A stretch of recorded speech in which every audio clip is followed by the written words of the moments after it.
शुरुआत में हमें एक गैंगस्टर को दिखाया जाता है जिससे पूरा शहर डरता था।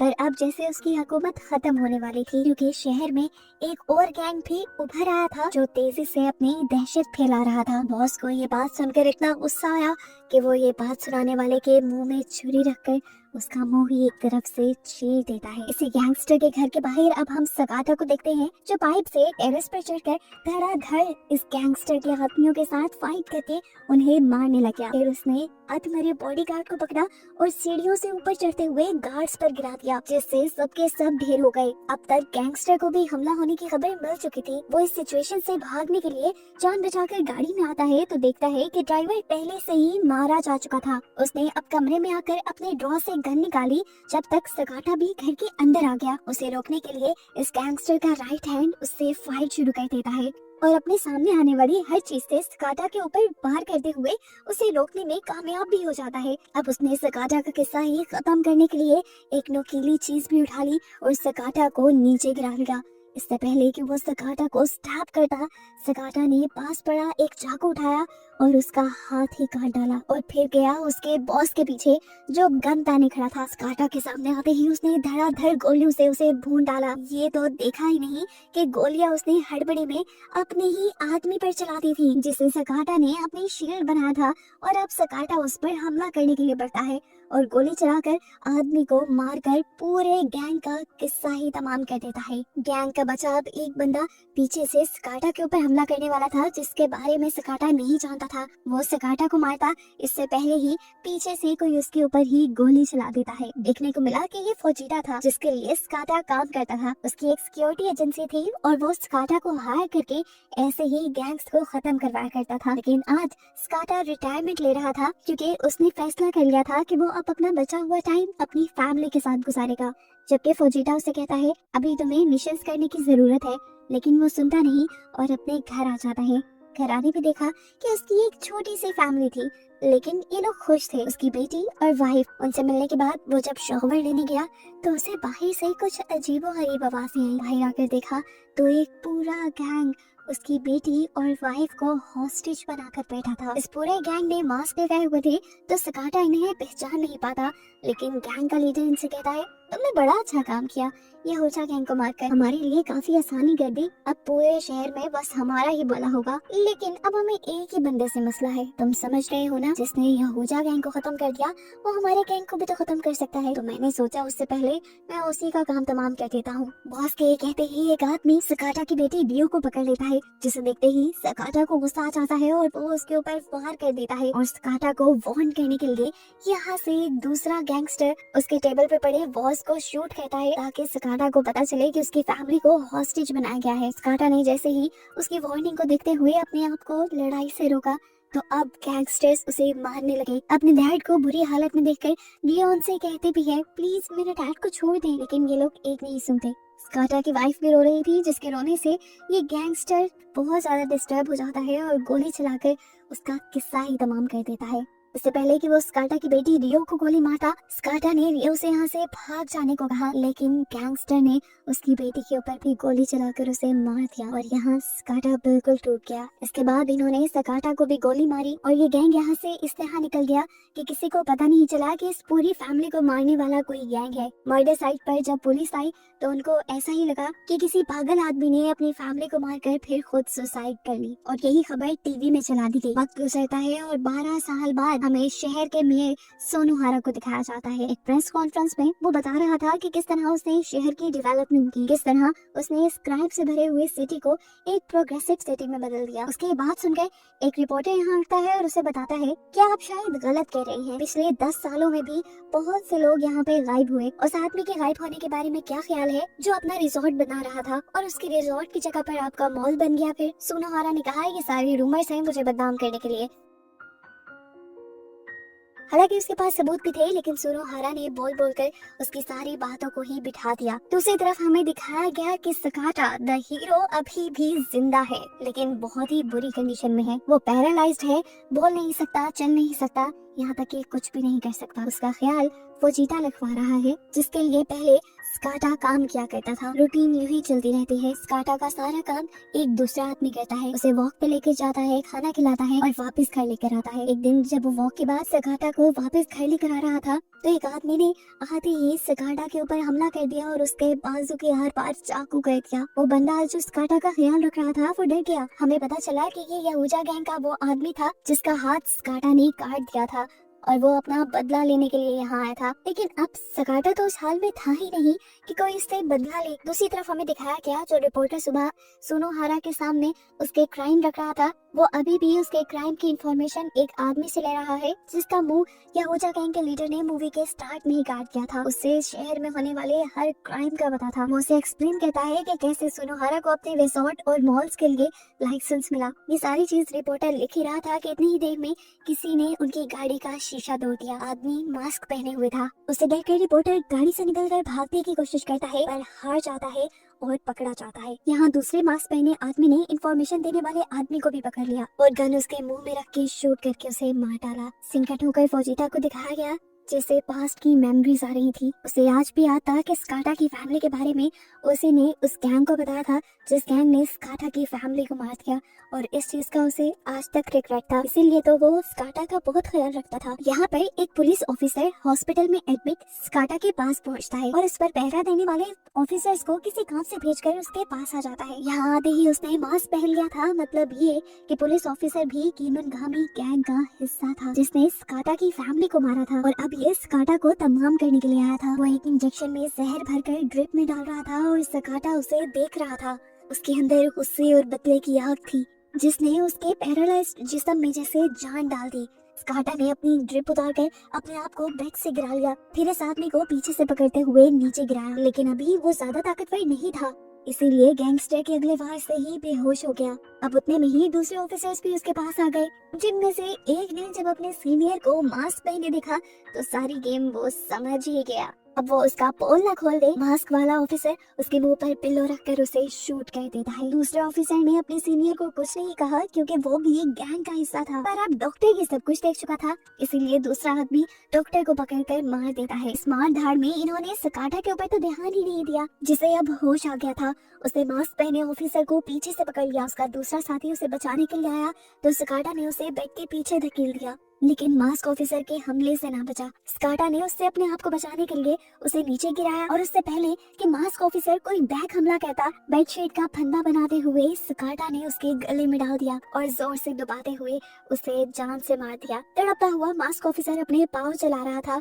और उसके पाँव से धक्का लग गया उसके दूसरे ऑफिसर को, जो विंडो से गिरकर मारा गया। इतने में फौजीदा भी स्काटा को देखने के लिए पहुंच गया था। इससे पहले कि वो ऊपर जाता, हैरान होकर उसने देखा कि स्काटा खुद चलते हुए उसके सामने आ रहा था। बाहर निकलते हुए उसने यहाँ से कुछ फूड भी उठाया और यहीं पर उसे अपनी फैमिली की सारी मेमोरीज भी याद आने लगी। इधर कीमनगामी गैंग के लीडर को ये खबर मिल चुकी थी कि स्काटा होश में आ चुका है। वो फौजीटा को स्काटा की डेड बॉडी लाने का मैसेज दे देता है और सीन कट होकर हमें दिखाया जाता है कि थोड़ी ही देर में एक डेड बॉडी उसके वेयर हाउस में आ चुकी थी, जहाँ पर बहुत सारी लड़कियां ड्रग्स पैक कर रही थी। लेकिन ये सब शायद नजर का धोखा था। डेड बॉडी यहाँ किसी और की थी क्योंकि वेयर हाउस के बाहर स्काटा यहाँ के सभी गार्ड से लड़ता हुआ सीसीटीवी में दिखाई दिया। गेट पे बैठा वॉचमैन अब स्काटा की गाड़ी को शूट करता है तो अंदर बैठा उसकी गोली से स्काटा का केयर टेकर मारा जाता है और फुजीटा जब बाहर निकलता है तो वो भी गोली से जख्मी हो गया था, लेकिन उसने हार नहीं मानी और सामने गोली मारने वाले को अपनी गन से गोली मारकर मार दिया। यहाँ स्काटा जब फैक्ट्री के अंदर आया तो बहुत से लोगों से लड़ने लगा। एक के बाद एक इंसान को मारते हुए वो आगे बढ़ रहा था, किसी को पीछे से गिराते हुए तो किसी का सर दीवार से रगड़ते हुए वो सबको मारते हुए आगे जा रहा था। लेकिन आगे और ज्यादा लोग उसका इंतजार कर रहे थे जो उसके ऊपर डिफरेंट तरीकों से हमला करते हैं, लेकिन स्काटा उनको उन्हीं के तरीकों से मार डालता है। स्काटा जब दूसरे आदमी से लड़ने लगा तो यहाँ पर एक आदमी ने पीछे से क्रेन लाकर उसे मशीन में डाल दिया। स्काटा जब इस मशीन से नीचे गिरा तो उसने एक छुरी फेंकते हुए उस आदमी के गले पे वार किया और वो वहीं पर मर गया। दूसरा आदमी अब कन्वेयर मशीन पे बैठा उस पर शूट कर रहा था। स्काटा ने बड़ी जंप लगाई और उसी कन्वेयर मशीन के अंदर चला गया, उससे उन्हीं की गन छीनी, उसको भी शूट किया और उसके साथ उसके कई साथियों को शूट कर दिया। लेकिन फाइट अभी भी यहाँ खत्म नहीं हुई थी, लोग अभी भी इसके पीछे थे। हर कदम पे कोई ना कोई इसके सामने आ जाता था और वो मार कर आगे ही बढ़ रहा था क्योंकि इस टाइम उसे सिर्फ अपनी फैमिली का बदला लेना था कीमनगामी के लीडर से। जो इस टाइम अपनी ड्रग्स लेकर अपने आप को लड़ाई के लिए तैयार कर रहा है। जब वो ऊपर पहुंचा तो उसने देखा कि लीडर पहले से ही दूर जा चुका था और उसने अपने फोन पे एक बटन दबाया और ये पूरी की पूरी बिल्डिंग जल गई जिसके अंदर स्काटा था। अब उस आदमी ने जिसने ये बिल्डिंग जलाई थी उसको लीडर का कॉल आया जो उसे मुबारक दे रहा था स्काटा को खत्म करने की। मतलब ये भी लीडर नहीं था, वो अभी अपनी कामयाबी की सेलिब्रेशन कर ही रहे थे, लेकिन सब कुछ खराब होता दिखाई दिया क्योंकि सामने से स्काटा अपने आप को ब्लैंकेट में लपेटे सही सलामत बाहर आ चुका था। उस आदमी की टांगें कांपने लगी और यहाँ फौजीटा भी डर गया। उसने स्काटा के सामने कन्फेस कर लिया कि उस दिन तुम्हारी फैमिली के बारे में मैंने ही उस गैंग को बताया था। मैं भी इस गिल्ट के साथ नहीं जी सकता, तुम मुझे भी मार दो। स्काटा ने भी बिल्कुल रहम नहीं किया और एक गोली मार के उसे मार दिया, जिसके बाद उसने गैंग के दूसरे आदमी को बंदी बना लिया। वो उससे उसके लीडर का पता पूछना चाहता था। वो उसके मोबाइल से उसके लीडर को कॉल करता है तो यहाँ सबसे बड़ा सच रिवील होता है कि इनका लीडर कोई और नहीं बल्कि सुनोहारा इस शहर का मेयर ही है, जो स्काटा को बताता है कि मैं अपने लीगल कामों से जितनी भी कमाई करता हूँ मैं सारी शहर की प्रोग्रेस पे लगा देता हूँ। मुझे नहीं लगता मेरे गैंग को खत्म करना तुम्हारे लिए कोई अच्छा साबित होगा। कॉल बंद करके स्काटा इस गैंग के आदमी को जो उसके सामने था शूट करके मार देता है और सुबह होने पर दिखाया जाता है कि पुलिस उन सारे हमलों को रिपोर्ट कर रही थी जो रात में हुए थे। बताया जा रहा था ये सारे हमले स्काटा ने किए हैं, सभी लोगों को स्काटा ने मारा है और वो खुद एक बम धमाके में मारा गया। ये सारी खबर दूसरी तरफ रियो देख रही थी। यस, रियो यानी स्काटा की बेटी जो अभी तक जिंदा थी और उसे कीमनगामी गैंग के ही एक आदमी ने पाला था। यहाँ इस आदमी को खबर मिलती है कि स्काटा अभी मरा नहीं है बल्कि वो छुपा हुआ है और किसी भी वक्त वो यहाँ पर आकर हमला कर सकता है। जबकि हम स्काटा को एक पुराने पुलिस ऑफिसर के पास देखते हैं जिसकी एक मर्तबा स्काटा ने जान बचाई थी और इसीलिए पुलिस ऑफिसर उसके लिए सारी खबरें लाकर दिया करता था। वो स्काटा को ये खुशखबरी देता है कि उसकी बेटी रियो उस दिन जिंदा बच गई थी क्योंकि कीमनगामी गैंग के उस लीडर ने उसकी बेटी को शूट नहीं किया था बल्कि उसके टॉय को शूट किया था। स्काटा को वो बताता है मुझे लगता है कि तुम्हारी बेटी उन्होंने अपनी सिक्योरिटी एजेंसी के अंदर रखी होगी। ये सुनते ही स्काटा ने उस पुलिस ऑफिसर की ही गन उठाई और फौरन उस सिक्योरिटी एजेंसी के लिए निकल गया। वहाँ पे लोगों को मारते हुए वो इस उम्मीद से अंदर गया कि अंदर रियो होगी, लेकिन उसे नजर नहीं आई। रियो यहाँ सच में छुपी हुई थी उससे डर कर, क्योंकि अभी तो उसने रिपोर्ट में देखा था कि स्काटा एक बुरा आदमी है और वह सब लोगों को मार रहा है। असल में वो स्काटा के बारे में सब कुछ भूल चुकी थी। इससे पहले कि वो रियो को ढूंढ पाता, यहाँ पर रियो को पालने वाला इंसान आ जाता है जो आते ही स्काटा पर हमला कर चुका था।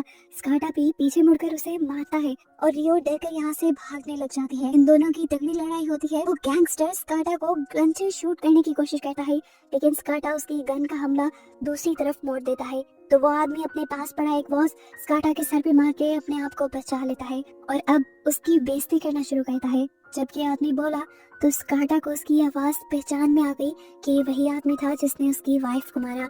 इससे पहले कि वो अपनी वाइफ का बदला लेता है इस आदमी को मारकर, पीछे से उसी की बेटी रियो आकर उसके ऊपर तीर से हमला कर देती है और स्काटा विंडो से नीचे गिर जाता है। नीचे गिरने पर स्काटा वहाँ से गायब हो गया था क्योंकि हमें दिखाया गया कि स्काटा को उसका साथी पुलिस ऑफिसर यहाँ से ले जा चुका है। सेफ पॉइंट पे पहुंचकर वो स्काटा का तीर निकालता है और उसकी पट्टी करता है। तभी उसे सुनोहारा की कॉल आ जाती है जिसने सीसीटीवी के जरिए उसका पता चला लिया था कि वही स्काटा को लेकर भागा था। वो अब स्काटा को फोन देने को कहता है। सुनोहारा ने स्काटा से कहा अगर तुम अपनी बेटी को दोबारा देखना चाहती हो तो तुम रिजॉर्ट आ जाओ। बिना अपनी तकलीफ देखे स्काटा भी निकल गया। पहले वो अपनी खुफिया जगह पे गया, वहाँ से अपनी फास्ट कार और कुछ वेपन्स लिए और फिर निकल गया रिजॉर्ट के लिए, जहाँ दिखाया गया कि रियो को एक रूम में लॉक किया गया था। इसी रिजॉर्ट में सब लोगों को डिस्ट्रैक्ट करने के लिए स्काटा की खाली कार आती है, जबकि स्काटा दूसरी तरफ से इस रिजॉर्ट के अंदर एंट्री करता है। यहाँ पे मौजूद सिक्योरिटी गार्ड्स को मारते हुए वो आगे बढ़ता है और सीढ़ियों से ऊपर चढ़ने की कोशिश में लग जाता है। सीढ़ियों में जितने भी आदमी थे एक एक करके वो सबको अपनी गोलियों से बेरहमी से मारता जा रहा था। सभी को मारना आसान था, लेकिन जब आखिरी स्टेप पर वो पहुंचा तो यहाँ पर एक आदमी अपनी स्वॉर्ड से यानी अपनी तलवार से स्काटा को जख्मी कर देता है। अपने दर्द को साइड पर रखते हुए स्काटा ने पहले इस आदमी को मारा और फिर फाइनली वो ऊपर पहुंच गया। इस फ्लोर पे आते ही स्काटा का एक मास्क पहने आदमी से सामना हो गया। उसकी स्किल्स सच में स्काटा के लेवल की थी। इससे लड़ते हुए स्काटा को वाकई मुश्किल हुई, लेकिन फाइनली स्काटा ने उसे भी हरा दिया। लेकिन लड़ाई अभी भी खत्म नहीं हुई। सीढ़ियों से और बहुत सारे गार्ड्स उसे मारने के लिए आ गए, जिसे शूट करते हुए वो लिफ्ट में अब ऊपर पहुंच गया। इसी फ्लोर पे उसे रियो मिलने वाली थी। लियो ने जब उसे देखा तो वो शॉक रह गई। लियो उसे पहचान नहीं रही थी। स्कार्टा लियो को देखकर बहुत ही ज्यादा इमोशनल हो गया था और उसकी इमोशनल डिस्ट्रक्शन का ही फायदा उठाते हुए पीछे से एक मास्कमैन उसके ऊपर हमला करके उसे बेहोश कर देता है। और तभी यहाँ एंट्री होती है सुनोहारा की। बाल पकड़कर स्कार्टा को ऊपर दिखाया जाता है और सुनोहारा उसे सुनाना शुरू करता है डीमन ऑफ द सिटी की कहानी, जो कि वो खुद ही था। वो स्कार्टा से कहता है इस डीमन को बिल्कुल रहम नहीं आता। देखो मैं अब तुम्हारी बेटी को मार दूंगा। वो अब लियो की गर्दन पर अपनी तलवार रख चुका था जबकि स्कार्टा तड़प रहा था। ये सीन देखकर लियो को सारी चीजें याद आ जाती हैं कि किस तरह बचपन में भी उसके डैड उसे बचाने के लिए इन्हीं लोगों के सामने गिड़गिड़ा रहे थे और उस पर ऐसे ही गन तानी गई थी। वो अब अपने डैड को पहचान गई थी। इतनी देर में यहाँ टाकागोवा यानी वो पुलिस ऑफिसर जो हमेशा स्कार्टा की मदद कर रहा था वो भी पहुंच जाता है। यहाँ पर मौजूद कुछ लोगों को मारता है और स्कार्टा लियो की जान बचाने के लिए उसे यहाँ से भाग जाने को कहता है। स्कार्टा अब यहाँ पर मौजूद आखिरी मास्कमैन से लड़ रहा था। उसकी स्किल्स सच में बहुत ज्यादा थी, यहाँ तक कि स्कार्टा कई मर्तबा उससे हारने लगा लेकिन उसने हिम्मत नहीं हारी क्योंकि वो अपनी बेटी के साथ रहना चाहता था। आखिर में जब वो लड़ते हुए उस आदमी को हराने में कामयाब हुआ तो मास्क उतार कर देखा कि ये सुनोहारा का जुड़वा भाई था। और फ्लैशबैक में हमें दिखाया क्या कि सुनोहारा का ये भाई उससे बहुत प्यार करता था। वो उसके लिए कुछ भी करने को तैयार था, यहाँ तक कि किसी को मारने के लिए भी। सुनोहारा ने हमेशा अपने भाई का फायदा उठाया था, इसीलिए वो एक आलीशान जिंदगी जी रहा था जबकि उसका भाई उसके लिए एक नौकर की तरह की जिंदगी जी रहा था। अब क्योंकि सुनोहारा का भाई मर गया था तो सुनोहारा को ही लड़ना था। दोनों की ट्रेनिंग तो एक साथ ही की गई थी। सुनोहारा अब अपना मास्क पहन लेता है जबकि यहाँ से लियो यानी स्कार्टा की बेटी भी अपने डैड के लिए वापस यहाँ आ जाती है। इन दोनों के दरमियान में जबरदस्त तलवारबाजी दिखाई जाती है। स्कार्टा ये जीत भी सकता था लेकिन इतना जख्मी होने की वजह से उसकी ताकत कम थी जिसकी वजह से सुनोहारा उस पर भारी पड़ गया और उसका हाथ काटने में कामयाब हो गया। बाजू कटने के बावजूद भी स्कार्टा ने हिम्मत नहीं हारी और एक और आखिरी मर्तबा उठा। उसने डीमन ऑफ द सिटी यानी सुनोहारा के ऊपर हमला किया जिससे उसका मास्क भी उतर गया और उसका सर भी जख्मी हो गया जिसकी वजह से वहीं उसकी मौत हो गई। और ये सारी लड़ाई लियो ने अपनी आंखों से देखी। वो अपने डैड के कटे हुए हाथ को परेशानी से देख रही थी। इससे पहले कि वो अपने डैड के पास जाती यहाँ पर वो इंसान आ जाता है जिसने लियो को पाला था। लियो उसे देखना भी नहीं चाह रही थी। वो आदमी से कहता है मैं तुम्हारा असली बाप हूँ, मैंने तुम्हें पाला है। इससे पहले कि वो लियो के करीब भी आता पीछे से स्कार्टा उसे भी अपनी तलवार से काट डालता है। इसके बाद वो लियो के करीब आया और लियो के गले लग गया। उसने आखिरी मर्तबा अपनी बेटी से अपने प्यार का इजहार किया और यहीं पर अपनी बेटी के गले से लगकर दम तोड़ दिया। थोड़ी देर बाद इसी बिल्डिंग में रश लग गया। पुलिस आ गई, फायर ब्रिगेड्स आ गई, रेस्क्यू टीम आ गई जो यहाँ से लाशों को उठाने लगी। दिखाया गया कि इनमें से एक इंसान जिंदा था और वो कोई नहीं बल्कि सुनोहारा का जुड़वा भाई था। कुछ अर्से बाद दिखाया जाता है कि सुनोहारा का ये भाई ही अपने मुंह पे मौजूद जख्म का सहारा लेते हुए अपने भाई की जगह इलेक्शन जीत जाता है अपने भाई के ही नाम पर और इस शहर का नया मेयर बन जाता है। मेयर का इंटरव्यू देने के बाद दिखाया जाता है कि उसने लीडर वाला मास्क पहना था, यानी अब वो सुनोहारा की पोजीशन को एंजॉय कर रहा था। इसी टाइम पर यहाँ लियो पहुंच जाती है उससे अपनी फैमिली का बदला लेने के लिए। उसी की सिखाई तीरबाजी से वो उसके ऊपर कई तीर चलाकर उसे मार डालती है और फिर अपने डैड की कार लिए यहाँ से निकल जाती है। उसकी कार में उसकी फैमिली फोटो थी जो जाहिर कर रही थी कि उसे आज भी अपनी फैमिली से बहुत प्यार था। और बस यही दिखाते हुए ये कहानी यहाँ खत्म हो जाती है।